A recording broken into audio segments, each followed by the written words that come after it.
नमस्कार प्रिय दर्शकों, स्वागत है आपका हमारे YouTube चैनल। दोस्तों, एक बार की बात है, देवी सत्यभामा भगवान श्री कृष्ण के पास आती है और उनसे पूछने लगती है, हे स्वामी, आज मेरे मन में शंका निर्माण हो रही है, कृपया आप मेरी इस शंका का निवारण कीजिए। भगवान श्री कृष्ण कहते हैं, हे प्रिय, तुम्हारे मन में जो भी शंका हो निसंकोच होकर पूछो। तुम्हारी हर शंका का निवारण करना मेरा कर्तव्य है।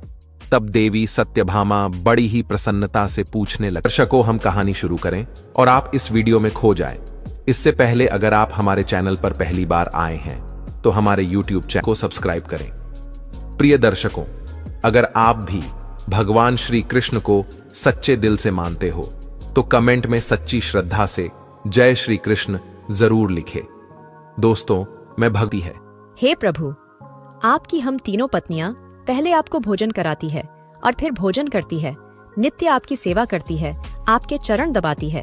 किंतु हे प्रभु, क्या पत्नी को पति के साथ अथवा पति से पहले भोजन करना चाहिए? क्या ऐसा करना उचित होता है? शास्त्र इस विषय में क्या कहते हैं? हे प्रभु, ऐसा वह कौन सा पाप है जिसे करने से स्त्री नरकगामी बन जाती है?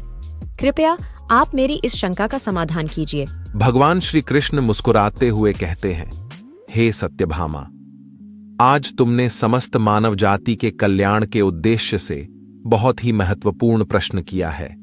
हे देवी, तुमने जो प्रश्न किया है उसका समाधान देवी सुदेवा की कथा सुनने से प्राप्त हो जाएगा।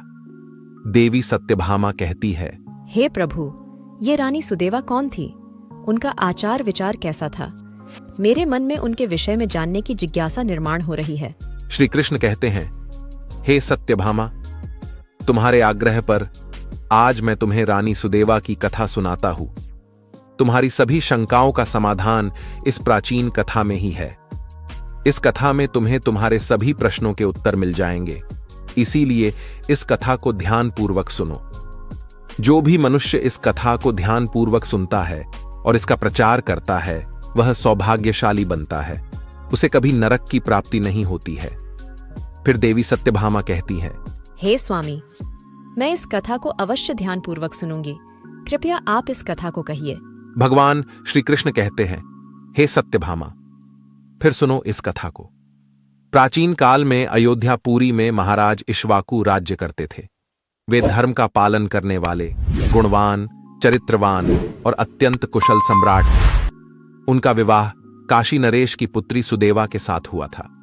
सुदेवा सत्य का व्रत पालन करने में तत्पर, गुणवान, चरित्रवान तथा महान पतिव्रता थी। महाराज इक्ष्वाकु पुण्यात्मा थे। उन्होंने अनेक यज्ञ तथा अनेक पुण्य के कार्य किए थे। उन्होंने देवालय बनवाए, पोखरे खुदवाए, अनेक वाटिकाएं बनवाए तथा वे साधु संतों की रक्षा में सदैव ही तत्पर रहते थे। महाराज इक्ष्वाकु के नगर के समीप एक घना जंगल था। उस जंगल में एक सूअर अपनी पत्नी और पुत्र पौत्रों के साथ रहा करता था। वह सूअर बड़ा ही विशालकाय और भयंकर आकार वाला था, जिससे सभी मनुष्य भयभीत रहते थे। उस सूअर के भय से मनुष्य उस वन के मार्ग से जाने से डरने लगते थे। फिर जब यह बात महाराज इक्ष्वाकु को पता चली तो उन्होंने उस सूअर का शिकार करने का सोचा। और फिर एक दिन महाराज अपनी पत्नी सुदेवा तथा अनेक सैनिकों और कुत्तों को लेकर उस वन में शिकार करने के लिए चले गए।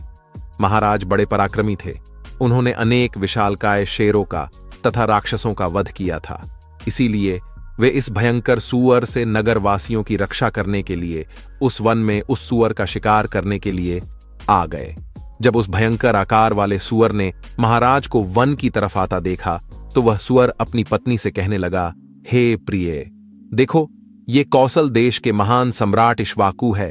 वे महापराक्रमी और महातेजस्वी हैं और वे इस वन में मेरी शिकार करने के लिए आ रहे हैं। उनके साथ बहुत से कुत्ते और व्याध है।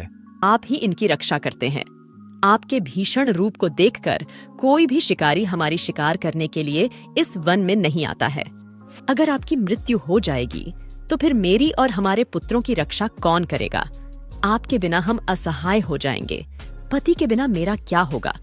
उत्तम सुवर्ण के गहने, आभूषण, वस्त्र पहनकर भी कोई भी स्त्री पति के बिना शोभा नहीं पाती है। पति से ही स्त्री को सौंदर्य और शोभा प्राप्त होती है। आपके बिना मेरा जीवन भी नष्ट हो जाएगा। हे नाथ, हे प्राणेश्वर, आपके बगैर मैं जीवित नहीं रह सकती। हे नाथ, मैं सच सच कहती हूँ, आपके साथ यदि मुझे नरक में भी डाल दिया जाए तो भी मैं खुशी खुशी आपके साथ चली आऊंगी। इसीलिए आप महाराज के सामने मत जाइए, आप भी हमारे साथ पर्वत की कंदर में चलिए, हम वहीं छिपकर बैठ जाते हैं। आप जीवन की इच्छा छोड़कर अपनी पत्नी और पुत्र को अकेला छोड़कर जा रहे हो, इससे आपको क्या लाभ होगा?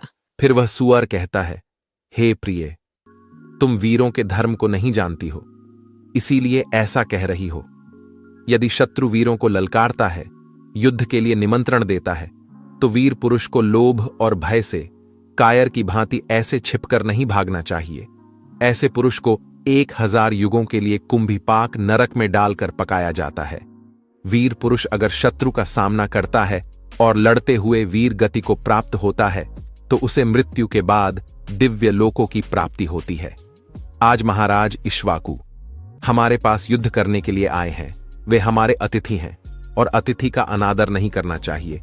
अतिथि का अनादर साक्षात भगवान विष्णु का अपमान होता है, इसीलिए उनके साथ युद्ध करना मेरा कर्तव्य है।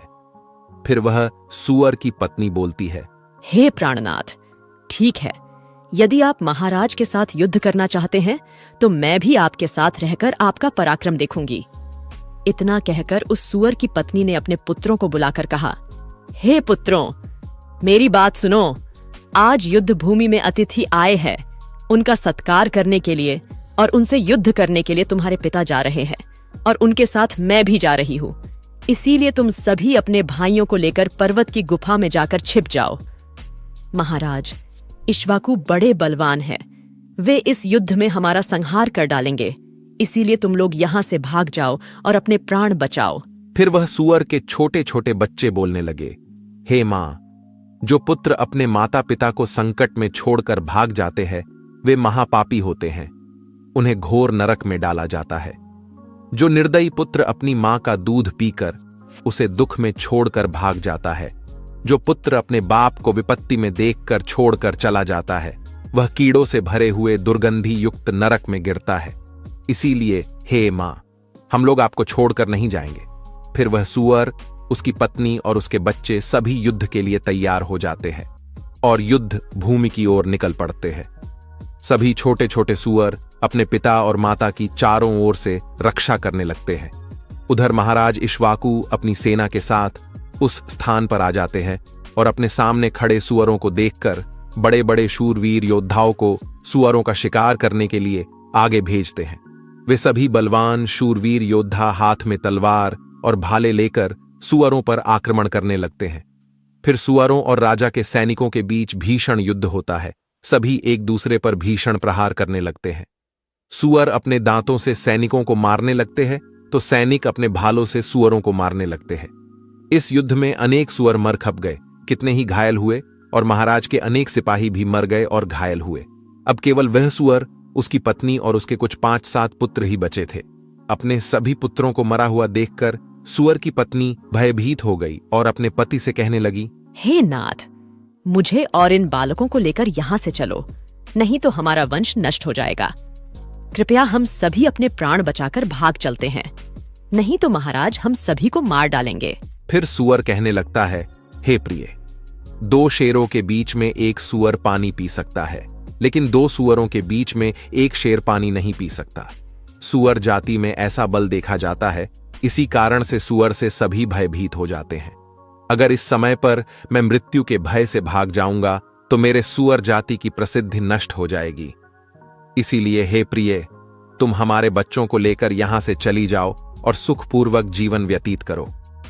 इतना सुनकर सूअर की पत्नी बोली, हे नाथ, मैं आपसे बहुत प्रेम करती हूँ। आपने मेरा आदर सम्मान करके, रति क्रिया करके और मेरी रक्षा करके मेरे मन को जीत लिया है। आपसे मेरा मोह कभी नहीं छूटेगा। इसीलिए मैं अपने पुत्रों के साथ आपके सामने ही प्राण त्याग दूंगी, किंतु आपको अकेला छोड़कर नहीं जाऊंगी। फिर वह सूअर और उसकी पत्नी दोनों ही महाराज से युद्ध करने के लिए आगे आते हैं। वह सूअर भयंकर गर्जना करता हुआ महाराज को युद्ध के लिए ललकारता है। वह सूअर उसके सामने आए बड़े बड़े वीर योद्धाओं को अपने दांतों से तिनके की भांति उठाकर फेंकने लगता है। अपने सैनिकों को मरता हुआ देखकर महाराज को क्रोध आ जाता है और वे अपना धनुष्य निकालकर उस सुअर पर बड़े वेग से आक्रमण करते हैं। महाराज का एक बाण तीव्र गति से जाकर उस सुअर के शरीर में घुस जाता है और वह सुअर जमीन पर गिर जाता है। फिर महाराज उस पर प्रहार करते हैं और सुअर को मार डालते हैं। सुअर के मरते ही उसके प्राण निकलते हैं और विष्णु लोक को चले जाते हैं। फिर महाराज के सैनिक अपने हाथ में भाले लेकर उस सुअर की पत्नी को मारने के लिए उसकी ओर जाने लगते हैं। सुअर की पत्नी अपने बच्चों